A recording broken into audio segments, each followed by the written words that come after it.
Nagulat talaga ako kasi sobrang nagulat ako sa dumating ngayon. Na-shock ako guys.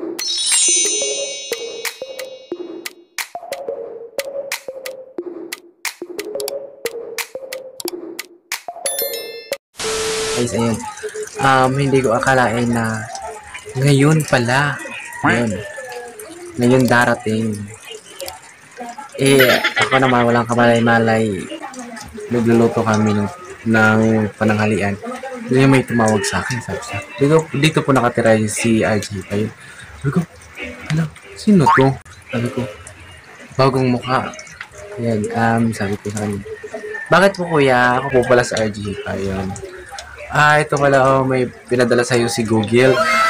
Sabi ko, oh my God, nandito na pala si Google AdSense. Ayun, oh my God, na-shock talaga ako guys. Sabi, sobrang saya ko, grabe. Nakalimutan ko yung sinaing ko. Natutong yung ilalim yun. Na sobrang saya ko, yun guys, so nangyari. Ngayon, grabe. Hindi ko akalain na darating yung AdSense. Oh my God, sabi ko, ito, hindi ko inasahan to na darating to ngayon. Kaya, thank you, YouTube. Ayan. Parang, sabi ko, grabe, yung binasa ko. Oh my God, malayo palang pinanggalingan nito nung AdSense na to. Sabi ko, oh my God, galing ay sa mga baguhan nag-YouTube dyan. Ayan.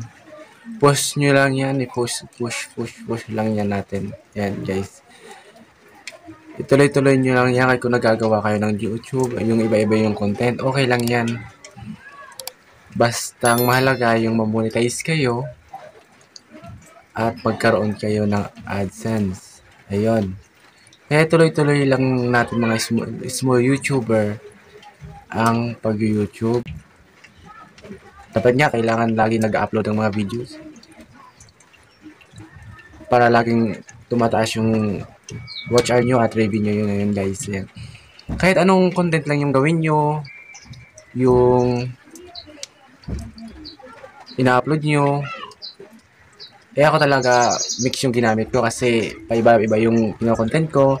May fishing, yung namimingwit kami, yung naliligo kami, yung nagpipiknik, kahit ano yung ginagawa ko, yung mix talaga. Yung iba-iba yung video na na-upload ko guys.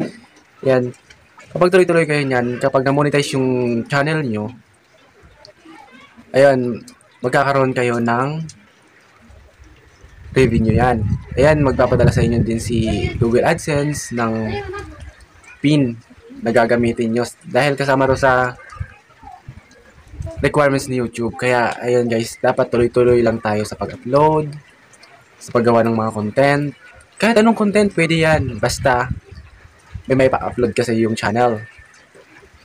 Kaya, malaking tulong na din yan sa atin, guys. Ayun, alam nyo guys, ako talaga, hindi naman sa lagi ako nag-upload. Minsan talaga hindi talaga ako nakaka-upload kasi sobrang busy. And then, sa marami yung ginagawa namin din. Mayroong kailangan puntahan, yung mga importanteng puntahan talaga, like meeting, ganun guys. Hindi talaga ako nakakapag-upload ng videos. Yan, di ba?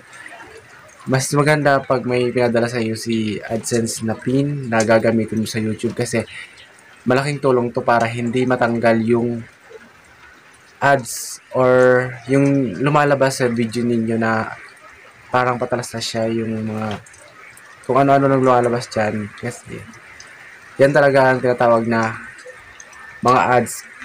Malaking tulong tong ads na to kasi ito ang nagbibigay sa atin ng mga sahod sa YouTube. Ito yung nagiging revenue natin. Kaya kung monetize ka na, dapat kailangan mo tapusin yung ads. Kasi malaking tulong to sa kanya kasi yung ads tinapos nyo, makakadagdag to sa revenue nila. Ayan. Kaya yan dapat ang gawin natin guys.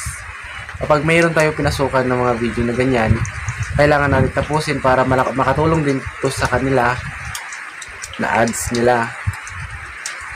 Ayan. Ayan guys, thank you pala sa mga nagsusuporta sa aking channel. Then, salamat po sa mga new subscriber or sa magsusubscribe pa lang. Maraming salamat po dahil hindi nyo kami iniiwan, din kahit paano may nag-view sa aming video, and then nagra-rank din ang aming video. Thank you so much yun pala. Shoutout pala ako, shoutout sa iyo Kuya Regan Vlogs, Ate Haller Vlogs, at sa Team Kabisig Kalinga Partners. Shoutout po sa inyong lahat. Ayan, maraming salamat po. Google Ads. Thank you so much.